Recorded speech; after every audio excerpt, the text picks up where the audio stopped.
মার্কিন যুক্তরাষ্ট্রে মৃত্যুদণ্ড নিয়ে বিতর্ক আরও তীব্র হয়েছে। প্রথম মেয়াদে ট্রাম্প মৃত্যুদণ্ড কার্যকরের সংখ্যা বাড়িয়েছিলেন, কিন্তু যুক্তরাষ্ট্রের বিদায়ী প্রেসিডেন্ট জো বাইডেন মৃত্যুদণ্ডপ্রাপ্ত ৪০ জনের মধ্যে ৩৭ জনের সাজা কমিয়ে যাবজ্জীবন কারাদণ্ড করেছেন। বাকি ৩ জনের মৃত্যুদণ্ড বাতিল করেননি তিনি। দায়িত্ব শেষ হতে আর ১ মাস বাকি। মৃত্যুদণ্ড বিরোধীদের ক্রমবর্ধমান চাপে পড়ে বাইডেন এই সিদ্ধান্ত নিয়েছেন বলে ধারণা করা হচ্ছে। তিনি মৃত্যুদণ্ডপ্রাপ্তদের সাজা যাবজ্জীবন কারাদণ্ডে রূপান্তরিত করেছেন।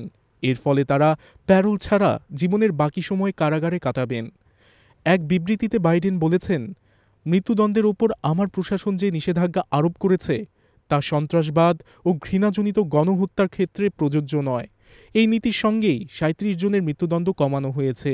ফেডারেল মৃত্যুদণ্ডে থাকা ৩ জন অপরাধীর মধ্যে রয়েছেন বোস্টন ম্যারাথন বোমা হামলায় অংশগ্রহণকারী জোখার সারনায়েভ, দক্ষিণ ক্যারোলিনার চার্লসটনের একটি চার্চে ২০১৫ সালে ৯ জন কৃষ্ণাঙ্গ উপাসককে গুলি করে হত্যা করে ডিলান রুফ, এবং ২০১৮ সালে পিটসবার্গের ট্রি অব লাইফ সিনাগোগে ১১ জন ইহুদি উপাসককে হত্যাকারী রবার্ট বায়োয়ার্স। বাইডেন বলেছেন, আমি এই হত্যাকারীদের নিন্দা জানাই, তাদের কারণে ভুক্তভোগীদের জন্য শোক প্রকাশ করি।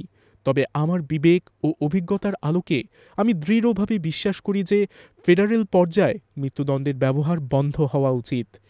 প্রসঙ্গত, ডোনাল্ড ট্রাম্প তার নির্বাচনী প্রচারে পুনরায় মৃত্যুদণ্ড কার্যকর করার পরিকল্পনার কথা জানিয়েছেন।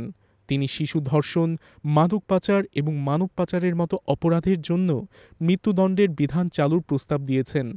তবে বিশেষজ্ঞরা বলছেন, এসব পরিকল্পনা আইনি চ্যালেঞ্জের মুখোমুখি হতে পারে, কারণ সুপ্রিম কোর্ট পূর্বে রায় দিয়েছে যে হত্যাকাণ্ড ছাড়া অন্য অপরাধের জন্য মৃত্যুদণ্ড প্রয়োগ অগ্রহণযোগ্য।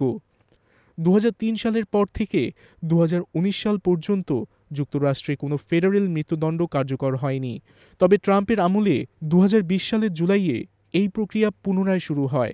তার শাসনামলের শেষ ৬ মাসে ১৩টি মৃত্যুদণ্ড কার্যকর হয়, যা ১২০ বছরের মধ্যে কোনো মার্কিন প্রেসিডেন্টের আমলের সর্বোচ্চ।